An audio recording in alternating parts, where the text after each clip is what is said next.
ఈ దినమునకు ఏర్పరచబడిన రెండవ లేఖన భాగము అపోస్తుల కార్యముల గ్రంథము 6వ అధ్యాయము 1 నుంచి 8 వరకు చదువుకుందాం.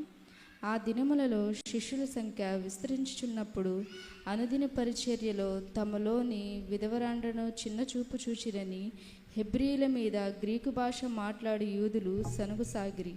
అప్పుడు 12 అపోస్తులు తమ యొద్దకు శిష్యుల సమూహమును పిలిచి, మేము దేవుని వాక్యము బోధించుట మాని ఆహారము పంచిపెట్టుట యుక్తము కాదు. కాబట్టి సహోదరులారా, ఆత్మతోనూ జ్ఞానముతోనూ నిండుకొని మంచి పేరు పొందిన 7 మనుష్యులను మీలో ఏర్పరచుకొనుడి. మేము వారిని ఈ పనికి నియమింతుము.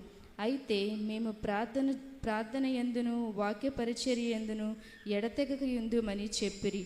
ఈ మాట జనసమూహం అంతటికి ఇష్టమైనందున వారు విశ్వాసముతోనూ పరిశుద్ధాత్మతోనూ నిండుకొని వాడైన స్టెఫను, ఫిలిప్పు, ప్రొకోరు, నీకారు, తీమోను, ఫర్మేనాసు, యూదుల మతప్రావిష్టుడను అంతియోకు వాడును ఆగు, నికోలాసు అను వారిని ఏర్పరచుకొని వారిని అపోస్తలుల ఎదుట నిలువబెట్టిరి.